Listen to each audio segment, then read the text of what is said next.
Night at number 17 Brackley Road, London, November 1877. Outside the window, the rain gently tapped against the misted glass. The parlor was lit only by the faint glow of an oil lamp on the table. Lucien Crowe sat there, turning over a letter with no return address. Inside, aside from a brief, water-blurred note, was an old wax cylinder, dented at one end as if someone had shoved it into the box in haste. The note, written in shaky, smeared ink, read, "If I'm still somewhere, the voice will be the bridge."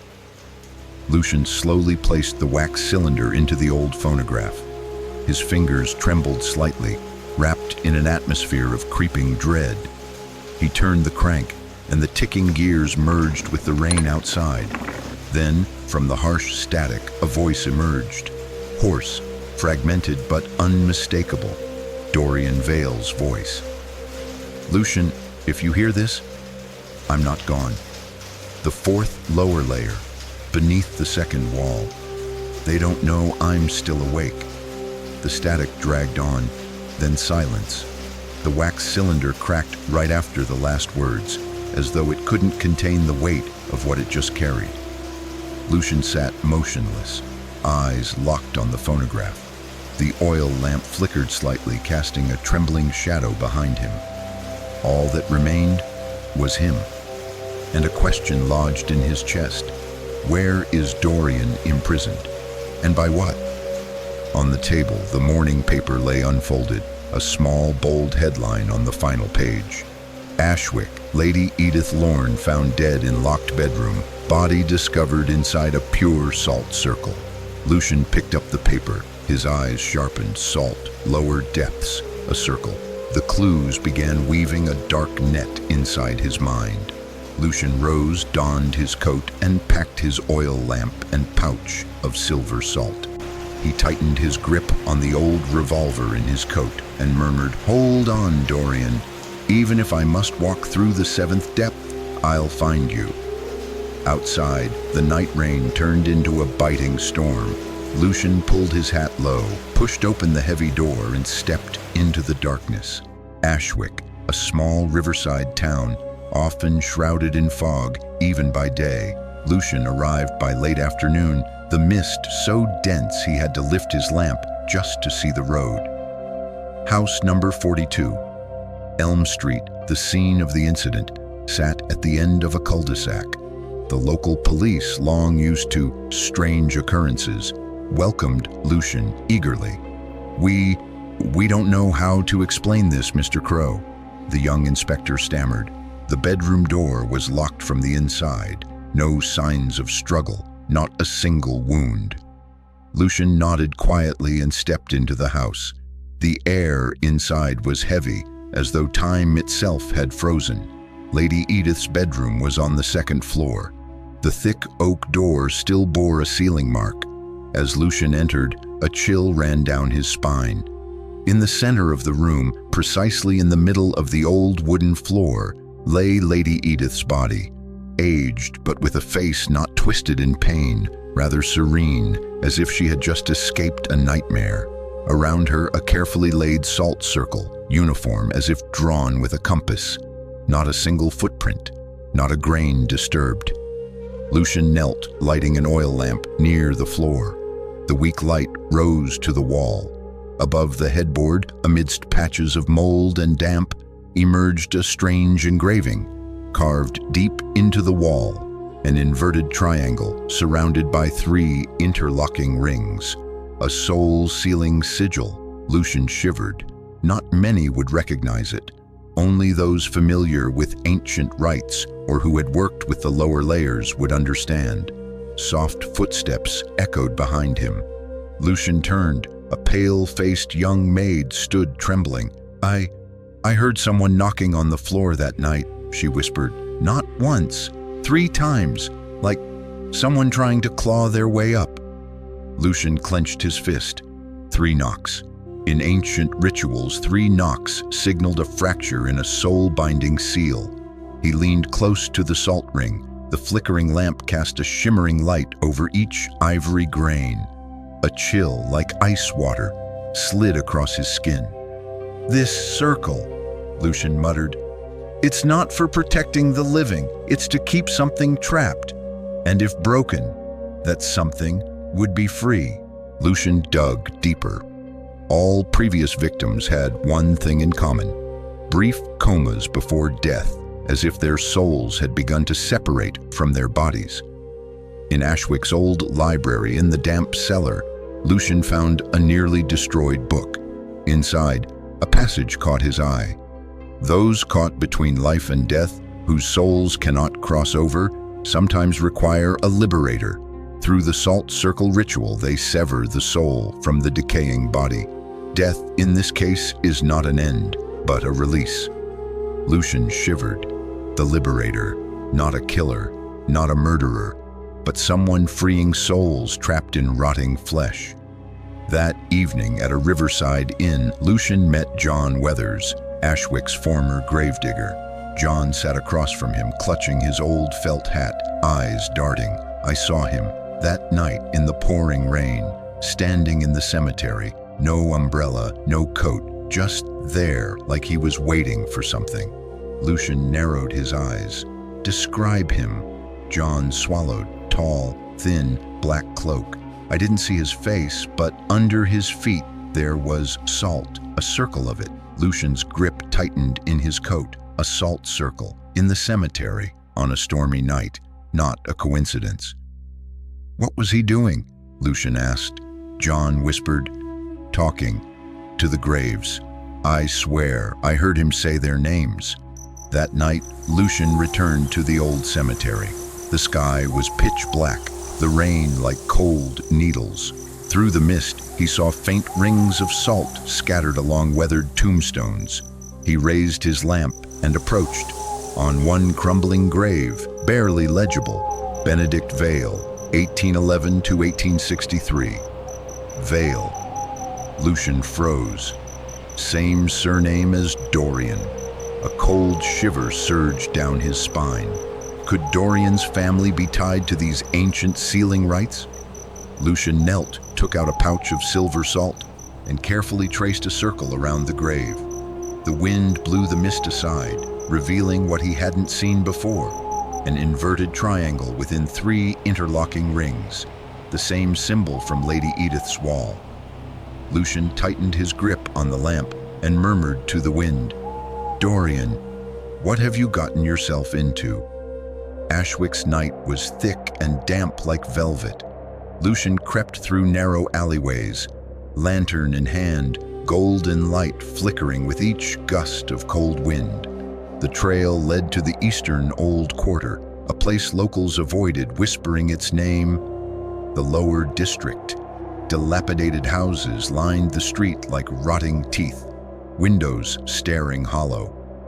At number 11 Briar Street, a house sat abandoned, but fresh boot prints marked the mud. Lucien drew his revolver and nudged the door open. The hinges groaned. A stench of mold and cold ash struck his face. In the living room, amid shattered floorboards, lay an incomplete salt circle, one part broken, a handprint dragged through it. In the center, a dark stain like where a body had been. Lucien knelt, inspecting the trail. It led to the basement door. He descended. Each wooden step creaked. The air turned bitterly cold, his breath forming clouds. The basement was pitch black, but from deep inside he heard whispers. Not one voice, many, dozens, layered and groaning like a chorus from the abyss. Lucien raised his lamp. At the far end, he saw him. The man in the black cloak, tall, gaunt, wide-brimmed hat casting his face in shadow. He was scattering salt, muttering in a long, dead language. Lucien didn't shoot. He realized the man wasn't attacking. He was completing a ritual. Too late. A sharp crack rang out. A grain of salt had shifted, breaking the circle's connection. From the wall behind the cloaked man, something reached through. A hand, black with fingers like hooks, slid from a faint crack. The man spun and flung his last pouch of salt. A blue-white light flared. The crack sealed. The hand thrashed, then vanished. Lucien lowered his weapon and stepped closer.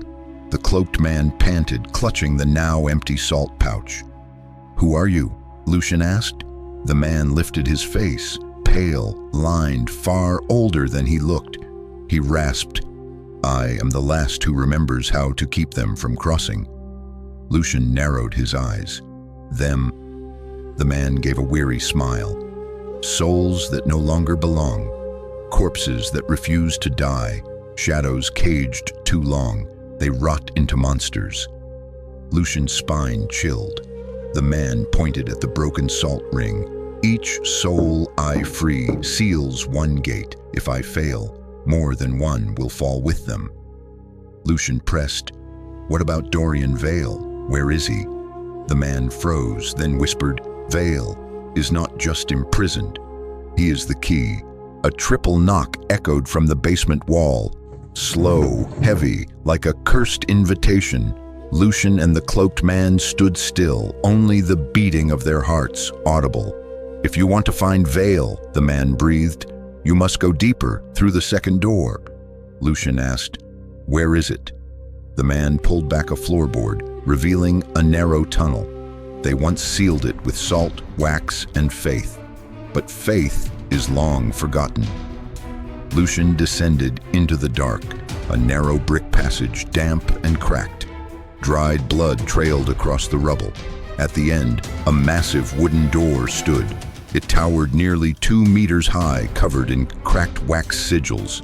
Silver salt traced its edges, but many lines were broken. On the door, the same inverted triangle and triple ring symbol. Lucien approached. The pressure shifted. Space itself seemed to thin. A rasping sound came from the other side. Lucien pressed his ear to the wood. A familiar voice, faint as breath. "Dorian Vale." "Lucien, don't let them step through." Lucien tightened his grip on the lamp. The cloaked man stood back, eyes grim. "If you open it, he won't be the only one to come out." Lucien looked at the door. The seals were weakening. Time was running out. If he waited, Dorian would be lost forever. If he opened it, something else might come through. Lucien closed his eyes. He remembered the first time he met Dorian, cold-eyed but brilliant. He remembered chasing horrors no one else dared confront. He took out his final pouch of silver salt. He drew a new circle around himself. Flawless. "If I must open it," he muttered, "then I'll do it my way." He cut his finger, blood dripping into the salt and wax, forming a living seal. He placed his hand on the wooden latch. The moment he pushed, a guttural roar surged from beyond. Wind howled through the crack like the screams of 1,000 souls. The lamp flickered, shadows dancing like puppets. The door creaked. It opened, and from the depths, Dorian Vale emerged, worn, hollow-eyed, cloak in tatters, but his eyes, still sharp, still human.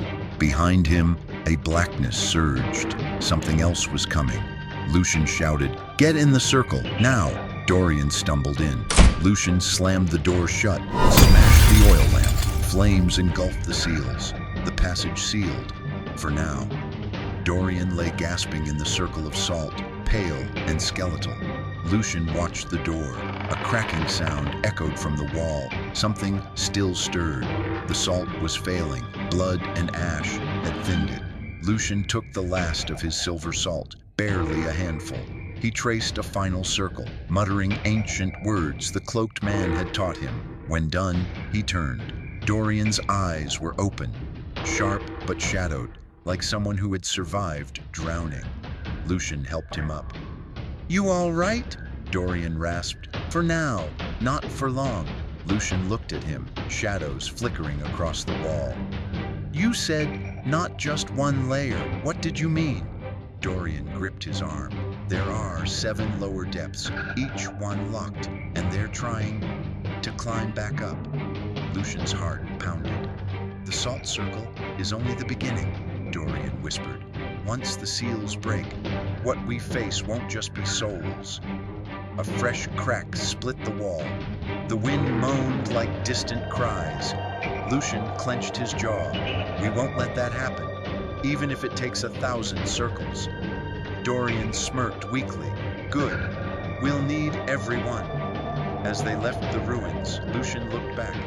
In the fading light, he could have sworn he saw a slender shadow slipping through a crack. No sound, no shape, but it was there, and it was waiting. The salt circle was only the first gate.